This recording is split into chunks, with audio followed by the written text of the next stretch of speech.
Praise God. A simple teaching today. Though it is simple, it is, all simple teachings are more complicated than the complicated teachings. The simple teaching, but it's something that we need to practice. And I want to turn to, let's begin with this. I'm not continuing with Isaiah 53 this week. The Lord put another word in my spirit, so I'm ministering on this. We'll continue on Isaiah 53 from next week. For now, let's start with Luke 6, verse 36. There are a lot of scriptures today, so please make sure you note it down. Most of these scriptures you know, but note it down again so that you'll get the flow of thought and you'll catch and you can meditate on it again. Luke 6:36. Therefore, be merciful just as your Father also is merciful. When we look at the Father's mercy, the Father has been merciful to me. Do you realize that? It's a simple thought. That's why I said it's a simple teaching. It's a very simple thought and a simple teaching. The Father has been merciful towards me. Some of us don't recognize how merciful God has been to me. Because there is a tendency for us to think, I am not as bad as somebody else. And because I don't see how bad I am in the sight of God, I have a tendency to think that maybe, yes, He needed a lot of mercy, but me, yes, God is merciful, but I did not need so much mercy. No, God has been equally merciful to all of us. Some of us feel it more, some others feel less. But if we all looked at the mirror of God's word, we all would realize how horrible we are in the sight of God. It's our pride that tells us I am not as bad as him or her. It's only pride. But when we look at the Lord and His holiness, we realize before this all-holy God, nothing can compare with His holiness. He's so pure and so holy. Before Him, the Bible says in Isaiah 64 and verse 6, Isaiah 64 and verse 6, even our righteous deeds are like filthy rags before Him. Listen carefully. So let me not be proud about the fact that I am not like somebody else. Even my righteous deeds, the Bible says, is like filthy rags before God. Why? He is so holy. No matter what I do, it looks unholy before Him. Amen. And if we were to check right now, as I was sharing on considering what we do for God as favor, like that, many things, if we actually go back to the heart and check our motives, many things, even the righteous deeds we do, are with wrong motives, or we end up after that with pride. So where does the righteous deed stand? It's as good as zero. Amen. And so let me not think I'm too good that God has not been merciful to all of us. God has been immensely merciful, greatly merciful. The reason I live is His mercy. If His mercy was not there on me, I would not wake up today. I would not be preaching today. If His mercy was not there on me, I would be nothing without His mercy and without His life, without His love. If His mercy was not there, I would have no joy, no peace, no life without His mercy. And I'm not simply making statements. I know it for a fact in my life that it's the mercy and the love of God that has given me peace and joy. And so it is with you. It is the mercy of God. His mercy. Amen. It's His mercy. The meaning of mercy. We need to understand this because the word says, be merciful as your Father in heaven is merciful. Mercy means to be kind towards someone. You can check the dictionary meaning if you want. Go back and check and you will understand this, means to be kind to somebody, to be compassionate to somebody. And in that compassion and kindness, to be forgiving to somebody in spite of his failures or mistakes even towards you. That's the understanding of mercy. Are you getting this? To be kind, to be compassionate, and in that kindness and compassion and love, to be forgiving towards another, even though he may be wrong, or even though he may have wronged you or has failures, to be forgiving and loving towards him. That's mercy. That means that person may not deserve it, but you still show mercy. Amen. So God, when we take that definition or understand that, God has been merciful to me because I don't deserve it, but God has still looked at me with kindness and compassion. He has looked on me like a human, frail. God pities us, the Bible says in Psalm 103. He has looked at me and said, it's okay, I forgive Robin. And the cross is a proof. Jesus dying on the cross is a proof of his mercy towards me. Amen. He has been merciful. He is God. He does not have to be merciful. I have sinned against him. He does not have to be merciful. He can punish me, but still he has had mercy on me, and he has sent Jesus Christ so I can be forgiven, so all my sins can be washed away, and so he can receive me back to himself. He has been merciful to me. Amen. Hallelujah. Not in a small way. I pray the Holy Spirit helps all of us see. Not in a small way. It's not like I just told 3 lies and God forgave me. Oh, that's enough for me. No, it's not just about the 3 lies or 100 lies. In our hearts, we were against God, but God has forgiven me. We have wounded people and done wrong to people. My God has forgiven me and has been merciful to me. Be merciful as your heavenly Father is merciful. Amen. Let's look at a few verses on the mercy of God. Lamentations chapter 3 verse 22. The powerful scripture verse. Through the Lord's mercies, we are not consumed. Praise God. Why are you not consumed? Because of the Lord's mercies. Because his compassions fail not. Amen. People may fail. Countries may fail.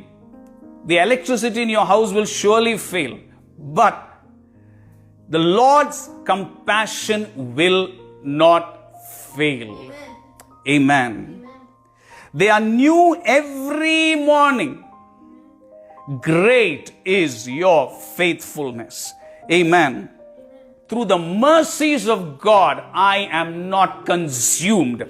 I am not destroyed only because of the mercy of God. Amen. I may think I'm not destroyed because that person, drinks and smokes and commits adultery and does all that, and he deserves to be consumed and destroyed. But I have been nice. I have been a nice person. I've only done a few wrong things, so God has not destroyed me. No.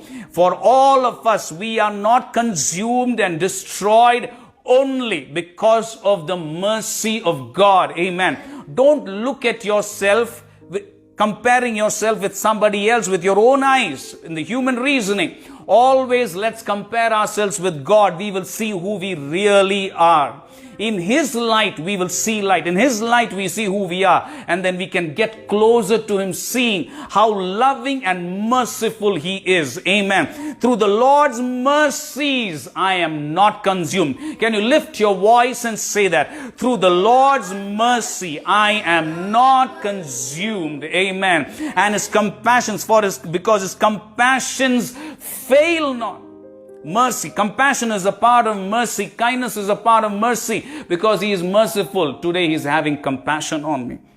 Verse 23, they are new every morning. Isn't that wonderful? Every morning His mercy is new. Amen. He is not giving me yesterday's mercy. He is not saying, Robin, I've been merciful to you last 20 years. Enough. Now you try to do something yourself. No. His mercy for me is new today. Like it was 20 years back, 25 years back, when I met the Lord, when He showed me mercy and I received His mercy just the same way. This morning His mercy is new for me. Amen. There is no change in that word. Many things may change, but the word of God will not change. His mercy for you is new today. Amen. This morning when you got up, His mercy is waiting afresh over you. Amen. His mercy, they are new every morning. Great is His faithfulness. Hallelujah. His mercies are new every morning. Every morning is so blessed, because every morning we have the mercy of God. And these are the thoughts that should fill our minds. These are the thoughts that should consume us. This is the thought that we should live in, not in, that person did this wrong to me and my life is so miserable. No, fill your heart, fill your mind with this thought that every morning God's mercy for me is new.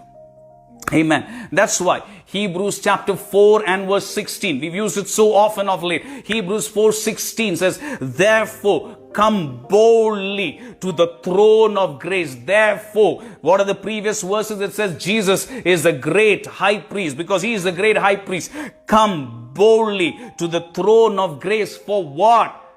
To get beaten by God? No, that you may obtain mercy. That means every time you come to the throne of God, you can obtain the kindness, the love, the forgiveness, the mercy of God. Come boldly to the throne of grace that you may obtain mercy. Because why? It's new every morning.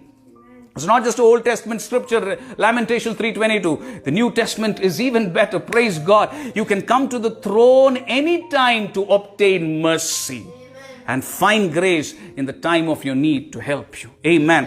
Hallelujah. Turn to Psalm 103. Psalm 103.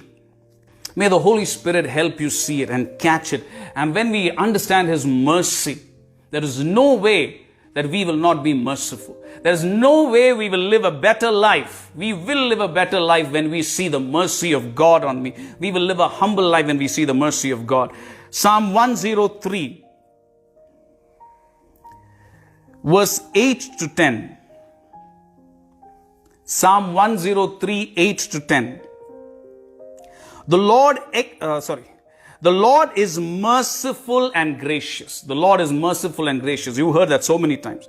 Slow to anger. Not like us, very fast to anger. God is slow to anger. Praise God. Thank God. So I'm still alive because He's slow to anger. And abounding in mercy. Not little mercy, abounding. He has plenty of mercy for us. Verse 9. He will not always strive with us, nor will He keep His anger forever. Thank God. How many of you are happy that He will not stay angry with you forever? No matter how many times you have failed, God is not going to keep His anger forever. Verse 10. This is important. He has not dealt with us according to our sins, nor punished us according to our iniquities. We've read it so many times, even in the church. He has not dealt with us according to our sins, nor punished according to our iniquities. Amen. Since He has not dealt with us like that, that's why some of us can say, I'm better than him or her. Because God has not dealt with me according to my sins. If He had dealt with me that according to my sins, I think I would not be on this planet anymore. Amen. I would not be living a life of joy or peace anymore. He has not dealt with me according to my sins. Why? Because He's slow to anger. He will not stay angry forever. His mercy is great and He's abounding in mercy.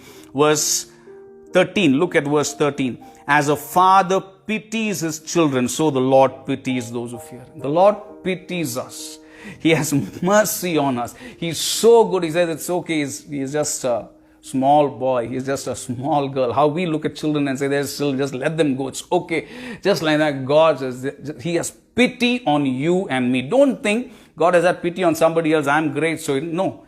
Let's see clearly through the eyes of Scripture that God is merciful to me and He has not dealt with me according to my sins. I should remember that. Lord, you have not dealt with me according to my sins. Turn to Psalm 130. Psalm 130. If you, Lord, 130 verse 3. You should note these scriptures down, underline it in your Bible if possible.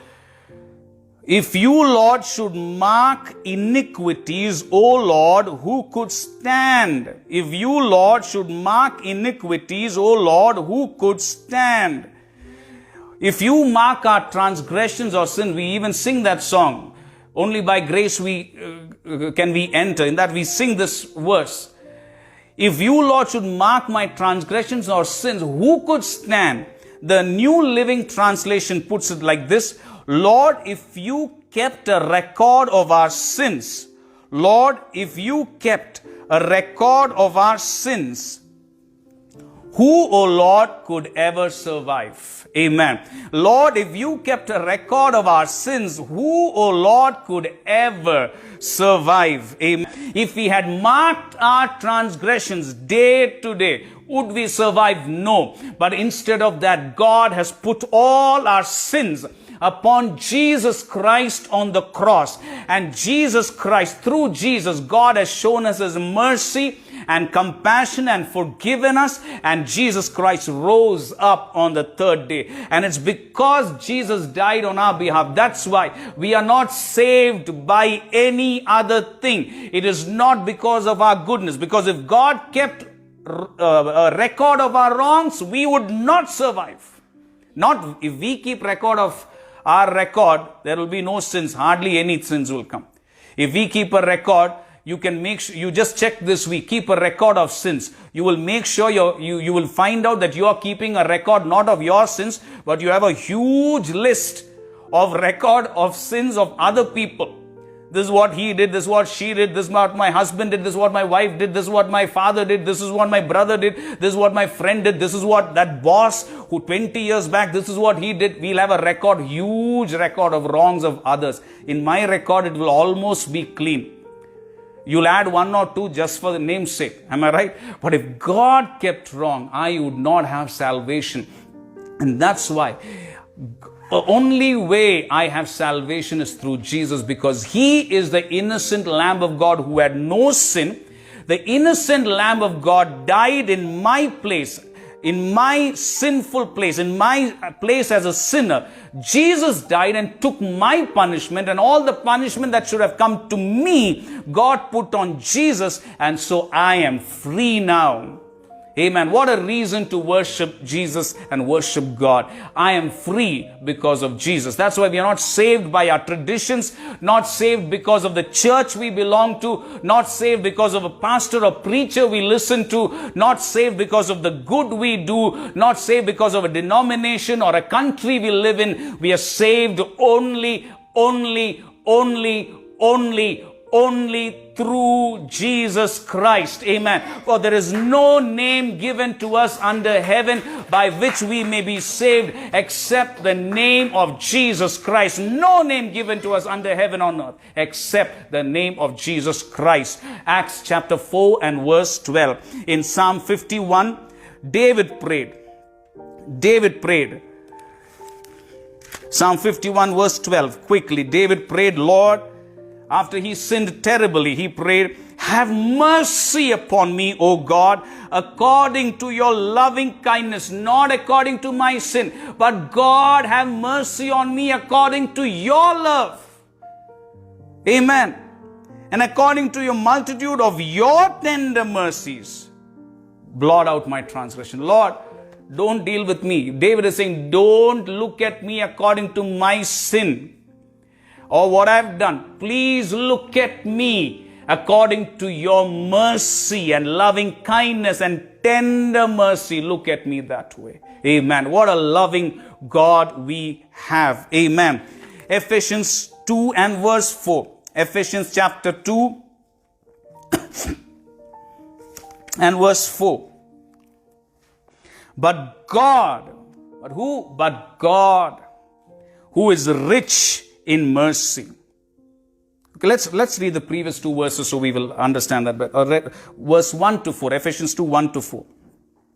And you he made alive who were dead in trespasses and sins. No matter how much we had gone to church before receiving Jesus into our hearts, doesn't make a difference. We were dead in our sin until we were born again. John chapter 3 says, unless a man is born again of the water and spirit, he will not enter the kingdom of God. Nicodemus was a good man, a religious man, but Jesus told him, you will not enter heaven until you are born again of the water and of the spirit. Amen. And so if you are religious and you are a Christian, even born as a Christian, but if you ask yourself, are you born again?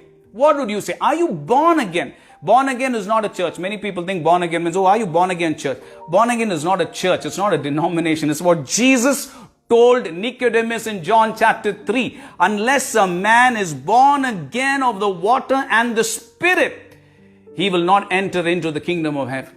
Amen. So are you born again? Not are you religious? Are you prayerful? No. Are you born again? How does a man become born again? When you look at the mercy of God, and when you realize you are a sinner, and when you look at the cross and understand that your salvation is only through Jesus Christ, when you understand that God so loved you that he gave his only begotten Son, that if you believe in him, you should not perish, but shall have everlasting life, then you will be born again. When you look at Jesus alone as your Savior, when you look at yourself as a Savior and him as your Savior and Redeemer, and call on him by faith and confess his name, you are born again. Amen. Hallelujah. And so we were all dead in our trespasses before. Verse 2, in which you once walked according to the course of the world. We walked according to the world, according to the prince of the power of the air, the spirit who now works in the sons of disobedience. We were sons of disobedience. The spirit of the world, the demon spirits are still working in the spirits of disobedience, sons of disobedience. Verse 3, among whom also we once conducted ourselves in the lusts of our flesh. We had lusts of the flesh, fulfilling the desires of the flesh and of the mind, and were and by nature children of wrath. You see, that's very important. Because of the nature we had before we were born again. I may be very prayerful and religious, but if I have not received Jesus by nature, I am under his wrath and anger. That's what the Bible says. I may have a beautiful smile, but I am under the wrath and the anger of God and the punishment of God until I believe in Jesus Christ as my Savior. I may be very handsome, I may have a lot of wealth, but I am under the wrath and the anger of God until I find my forgiveness in the blood of Jesus Christ. Because it's through the blood of Jesus that my Father's wrath and anger is turned away from me. I was object of his wrath. Verse 4, but God, all this is true, but God, who is rich in mercy, amen, because of his great love with which he loved us, who is great in mercy, because of his great love with which he loved us, even when we were dead in trespasses, made us alive together with Christ. Amen. Hallelujah. But God, I was horrible, a horrible sinner, dead. But God, who is rich in mercy, because of the great love with which he loved me, made me alive together with Jesus Christ. Lift your hand and say hallelujah. Thank you, Jesus, for your great mercy. Thank you, Father, for your great mercy toward me, that you have made me alive with Christ Jesus. Amen. This is the mercy of God, the great love with which he has toward us. Amen. And the word says he's rich in mercy. Some of us are rich in many things, but today's scripture we started with is be merciful as your heavenly Father is merciful. God is rich in mercy. You may be rich in many things, but are you rich in mercy? Amen. And if we understand this, if I really believe this, if I understand the mercy of God, And if I understand that in His mercy He has forgiven me of my great sin, I will be merciful towards others. Are you listening? There is no way a person can recognize the love and the mercy of God and be hard to others and be unforgiving or unmerciful towards others. Amen. Are you listening? If I see His mercy, then I will be merciful. If I see how sinful I am and see how much God has forgiven me, then when I see somebody sin against me, I will be merciful. Are you listening? Be merciful as your heavenly Father is merciful. I took you through these scriptures to see, as the Holy Spirit showed us and showed me, that this is a mercy of God, not small. He's been so forgiving, and now He says, be merciful as your heavenly Father is merciful. Amen. And in fact, I think a sign of being born again, one of the signs, not the only sign, because there are many people who are very merciful by nature, but they don't understand the nature or the mercy of God, or they don't accept His mercy.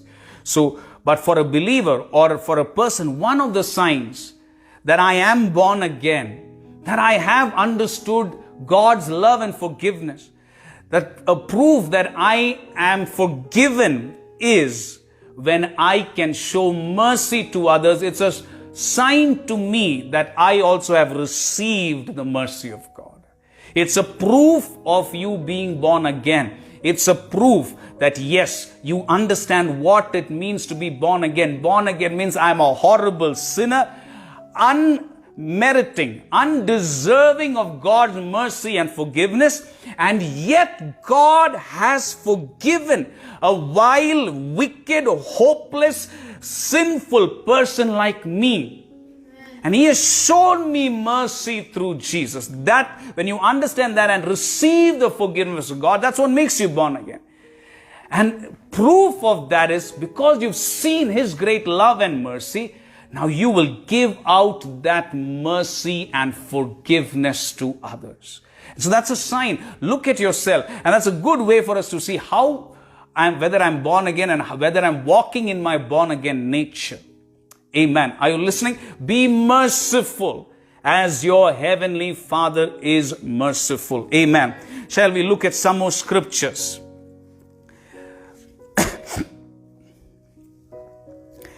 Matthew 5. Let's begin in the Old Testament first, and then we'll come to the New Testament quickly. Another 4-5 verses we'll go through quickly as we close. Proverbs 3, we took this on Wednesday. Proverbs 3.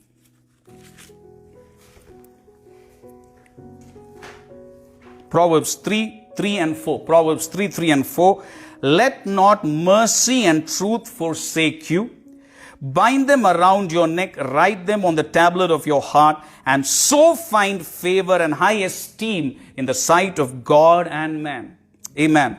We took this on Wednesday. You see, it's not by mistake it comes on Wednesday. God is leading us. That's why I said connect. We need to connect with the church so you know the flow of God's thought for you and me. Amen. 1,000 sermons you may listen somewhere else will not bless you as much as one sermon from the church where God has planted you, where God has positioned you. One word from here is better for you than 1,000 million words from somewhere else. Are you listening? So receive, because this is where God is moving for you. Not that we are the best church or I'm the best pastor or this word is the only word. No.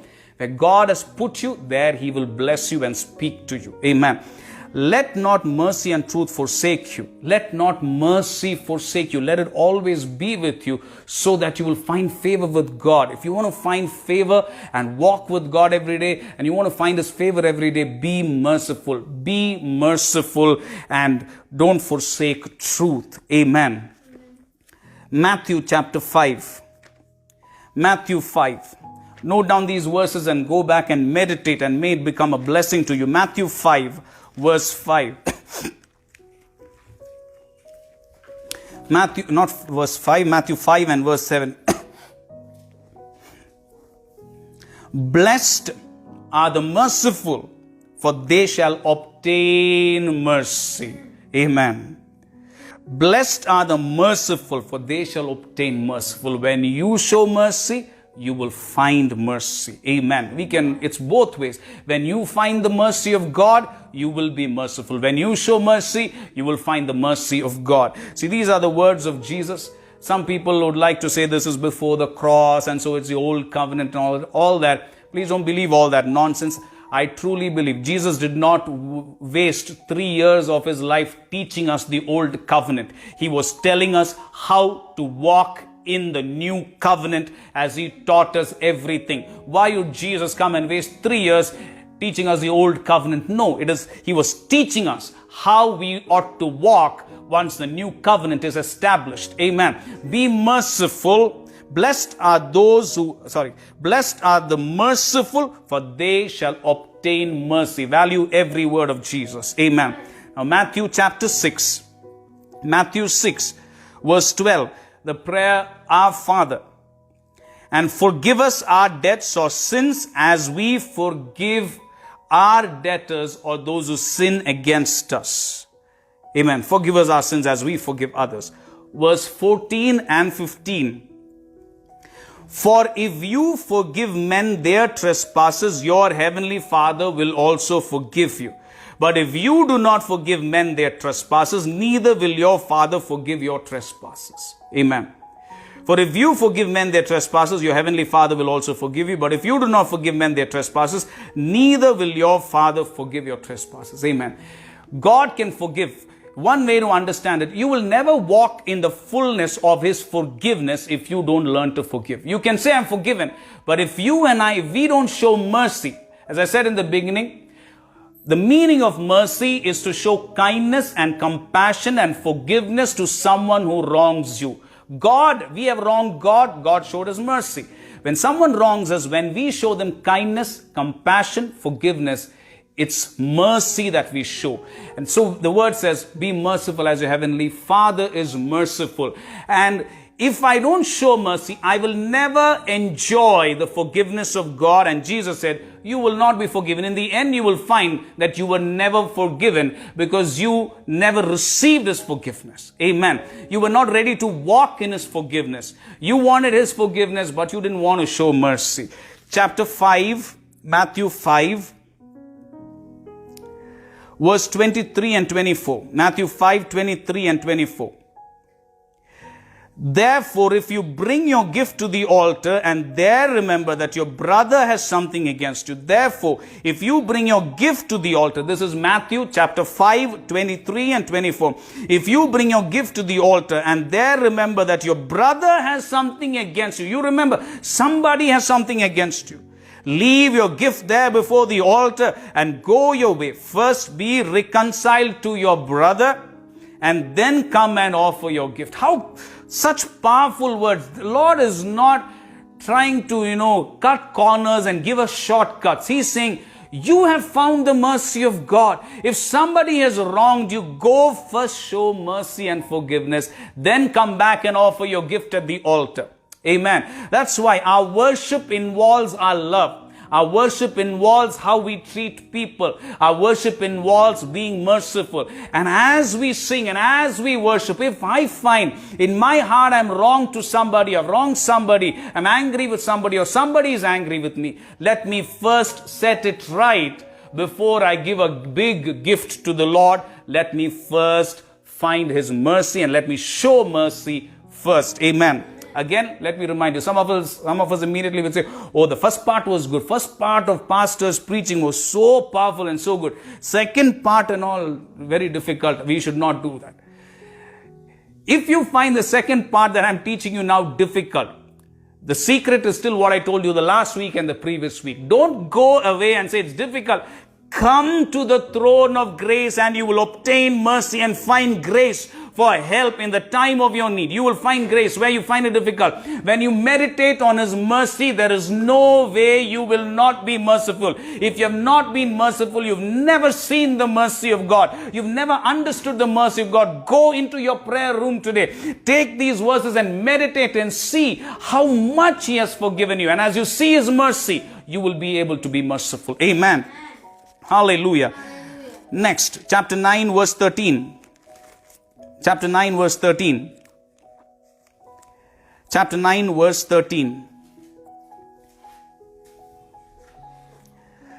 But go and learn what this means. Matthew 9:13. Go and learn what this means. I desire mercy, not sacrifice. For I did not come to call the righteous, but sinners to repentance. Amen. Jesus quoting the Old Testament saying, understand this. I desire mercy. God desires mercy, not as sacrifices. Doesn't mean we don't sacrifice to God. Jesus said in Matthew 23, you should have done these things without neglecting the other. Yes, we should sacrifice, but without forgetting or forsaking mercy. God desires us to be merciful. Be merciful as your heavenly Father is merciful. Amen. Matthew chapter 18. So many verses in Matthew itself, right? Matthew chapter 18. And some people want to ignore all this and say, all this is before the cross, so it's of no use, and this Jesus said it under the law, and all that stupid conversations, which I don't know which Bible people read and why they say all that. Don't fall into those traps. This is the word of the Lord, and the Lord was teaching us how to walk in our faith. Amen. Matthew 18, 21 to 35. It's many verses, but it's powerful, and I pray the Lord imparts His vision and His truth to you. So let's read together, all together. Matthew 18, 21 to 35. Then Peter came to Him and said, Lord, how often shall my brother sin against me and I forgive him? Up to 7 times? Jesus said to him, I do not say up to 7 times, but up to 70 times 7. Amen. God has forgiven us so much. And as we will have the breaking of bread after this. What is the breaking of bread? It's a celebration of God's mercy in my life. God has forgiven me not even 70 times 7. He has forgiven me 70 million times 7. You realize that? And as we go on, we will realize more and more. That's how God has forgiven me. Amen. Verse 23. Therefore, the kingdom of heaven is like a certain king who wanted to settle accounts with his servants. And when he had begun to settle accounts, one was brought to him who owed him 10,000 talents. But as he was not able to pay, his master commanded that he be sold with his wife, children, and all that he had, and that payment be made. The servant therefore fell down before him, saying, Master, have patience with thee, and I will pay you all. Like we say, Lord, have mercy on me. Please forgive me, Lord, this time. Just like that. He said, Lord, forgive me. He told the king, forgive me, I will pay everything. Verse 27, then the master of that servant was moved with compassion, moved with mercy, released him and forgave him the debt. This guy just said, leave me now, I'll pay you later. But the king was so merciful. He said, you go, I don't want the money back. That's how merciful God has been to me. But that servant went out and found one of his fellow servants who owed him 100 denarii. This guy owed 10,000 to the king. This guy his fellow servant just owed 100. And he laid hands on him and took him by the throat, saying, pay me what you owe. That's what we do sometimes. How could you do this to me? I did not do this to you, but how did you? I was so good to you. How did you do? This is how we talk, right? That's what he did. He held him by his throat. Verse 29.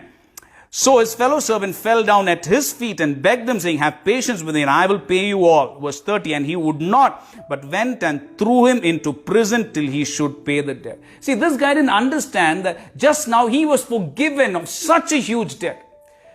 And when his fellow servant did the same, not a clue in his head that he has just been forgiven, but he wants him to pay his debt. Throws him into prison. So when his fellow servants saw what had been done, they were very grieved and came and told their master all that had been done. Then his master, after he had called him, said to him, you wicked servant, I forgave you all that debt because you begged me. Haven't we begged God, have mercy on me. Lord, will you forgive me? We are asking God and God forgives us. Should you not also have had compassion on your fellow servant? Same thing, right? God, the king is asking, should I had mercy on you? Should you not have mercy on others? And as you listen today, may the grace of God flood you.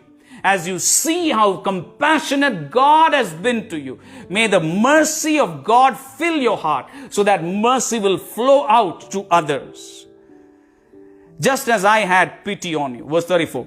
And his master was angry and delivered him to the torturers until he should pay all that was due to him. If we don't forgive, we will end up with a lifestyle where we will live like we have not been forgiven, and we will miss out on the mercy of God. I am not saying this. Jesus said this. Verse 35. So my heavenly Father also will do to each of you from his heart. Each of you will, so my heavenly Father also will do to you if each of you from his heart does not forgive his brother his trespasses. Such strong words. Why? When he has shown us mercy, he wants us to be merciful. It's a sign that you are forgiven and that you understood the mercy of God. So walk in the mercy of God. The last verse for today, and then we break bread. Ephesians 4:32. Ephesians 4:32. Please meditate on that passage, that parable. Again, I don't have time to go through that. I wish I could just get deeper into that. But meditate on that parable. And may God give you a heart of forgiveness. Ephesians 4:32. The reason I'm talking about forgiveness is the final proof of your mercy. Are you listening? It's a final proof of your mercy. It's a final outflow of your mercy. Your mercy is shown in forgiveness to the one who wrongs you. Verse 32. Ephesians 4:32. And be kind to one another, tender-hearted, forgiving one another, even as God in Christ forgave you. Let's read together. And be kind to one another, tender-hearted, forgiving one another, even as God in Christ forgave you. Amen. Hallelujah. Be merciful as your heavenly Father is merciful. It is not difficult to meditate on his mercy and allow him to work through your life. Don't say, I won't be merciful. Don't say, I won't forgive. Don't say it is difficult. Come to the throne of grace and remind yourself, my God said, Jesus said, the word of God says, be merciful as your heavenly Father is merciful. Amen. And the grace he has shown you, let that come out of your life. Amen. Show out to people around you, your brothers, your sisters, people around you. Show them how good God is as you show them mercy. Amen. Be merciful as your heavenly Father is merciful. Amen. Meditate on this word and may God strengthen you. Let's pray and let's break bread now. And it's a meditation and it's a thankfulness and gratefulness for the great mercy God has for us. Amen. Hallelujah. Amen. Meditate on the mercy of God. Amen. Hallelujah. Praise God.